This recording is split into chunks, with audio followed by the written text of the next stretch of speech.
அனைவருக்கும் வணக்கம். மற்றும் ஒரு விஜய் தினேஷ் வீலோக்ல உங்கள் அனைவரும் சந்திப்பதில் மிக்க மகிழ்ச்சி. ஆயினும் இந்த செய்தியான மிகவும் சோகமான, மனதை உருக்கக்கூடிய ஒரு செய்தியாகத்தான் மாறி இருக்கின்றது. இலங்கையை பொறுத்தவரையில் நேற்றைய தினம் இலங்கையுடைய மக்களை மிகவும் சோகத்தில் ஆழ்த்திய ஒரு சம்பவம்.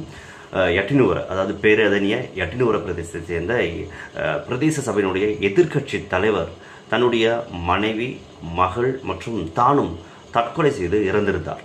எனவே இந்த சம்பவம் தான் மிக அதிகமாக பரவலாக நேற்று மற்றும் இன்றைய தினம் பேசப்பட்டு வருகிறது, முழு இலங்கை மற்றும் வெளிநாடுகளை பொறுத்தவரையில். எனவே இந்த மரணத்தினுடைய பின்னணியில் மிக முக்கியமான பல விடயங்கள் இப்பொழுது வெளியாகியிருக்கின்றன. அது குறித்தான விடயங்கள் தான் இந்த காணொலியில் நாங்கள் பார்க்க போகின்றோம். குறிப்பாக யட்டினுவர, அதாவது பேரதனிய யட்டினுவருடைய பிரதேசத்துடைய எதிர்க்கட்சி தலைவர், இவர் சஜித் தலைமையிலான எதிர்க்கட்சி தலைவராக தான் காணப்படுறாரு பிரதேச சபைக்கு. எனவே இவருக்கு வயது 52, சம்பிக்க என்றவருடைய பெயராக காணப்படுகின்றது. எனவே இவர் எதிர்க்கட்சி தலைவராக அண்மையில் தான் பதவியேற்றிருந்தார். அதனைத் தொடர்ந்து நேற்றைய தினம் தன்னுடைய இல்லத்தில் தன்னுடைய 44 வயது நிரம்பிய மனைவி, அதே நேரத்தில் தன்னுடைய 17 வயது நிரம்பிய மகளையும் கொன்றுவிட்டு தானும் தற்கொலை செய்து கொண்டிருக்கிறார்.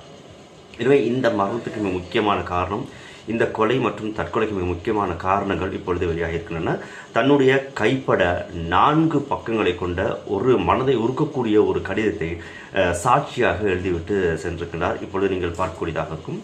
அந்த கடிதத்தில் குறிப்பாக அந்த ஊரைச் சேர்ந்த ஒரு நபர் தொடர்ச்சியாக பல்வேறு இன்னல்களை இவருக்கு கொடுத்திருக்கிறாரு, குறிப்பாக கடன் கொடுத்தது நிமித்தம். எனவே இந்த செய்தியின் மூலமாக பார்த்தீங்களா இருந்தால் அவர் ஏதோ ஒரு விடயத்திற்காகத்தான் அவர் மிரட்டப்பட்டு தன்னைத்தானே அவர் கொலை செய்து கொண்டிருக்கின்றார். எனவே அந்த கடிதத்தில் பல்வேறு விடயங்களை அவர் கூறியிருக்காரு. அந்த விடயங்களை நீங்களே பாருங்கள், எந்த அளவுக்கு மிக கொடூரமான வகையில் அந்த ஊரை சேர்ந்த அந்த நபர் செயல்பட்டிருக்காரு அப்படின்னு நாங்கள் தெரிஞ்சுக்கொள்ளலாம். விஜயசிங்க, நீ செய்த பாவம் உன்னை சும்மா விடாது. வீட்டை விற்று பணம் தர வேண்டுமென எப்போதும் எனக்கு மரண அச்சுறுத்தல் விடுத்தாய். ஒருமுறை மகளின் பாடசாலைக்கு நான் சென்றபோது அங்கு எனது மகளின் முன்பாகவே எனது சட்டை கொளரை பிடித்து இழுத்து வீட்டிற்கு கையெழுத்துமாறு கூறினாய். நான் கையெழுத்து இடாததினால் இருமினால் என்னை அடித்தாய்.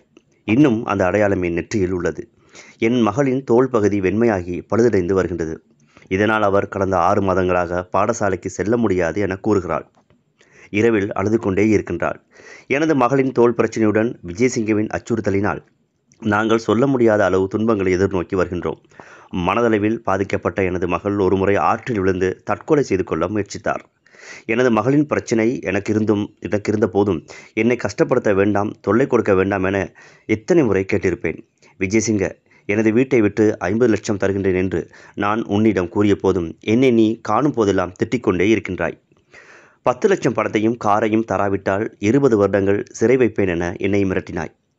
மகள் பரீட்சைக்கு தோற்றுவதனால் முறைப்பாடு செய்ய வேண்டாம் எனவும், காரை விற்று மிச்ச பணத்தில் மகளுக்கு தோல் சிகிச்சை அளிக்க இந்தியாவிற்கு செல்ல வேண்டும் என உன்னிடம் கெஞ்சினேன், வணங்கினேன். நீ அதற்கு உடன்படவில்லை. பணமும் காரும் வேண்டுமென கேட்டுக்கொண்டே இருந்தாய். விஜயசிங்க, எனது குடும்பத்தாரின் மரணத்திற்கு நீயே பொறுப்பு. நீ பேசியதெல்லாம் எனது வாட்ஸ்அப்பில் இருக்கின்றது.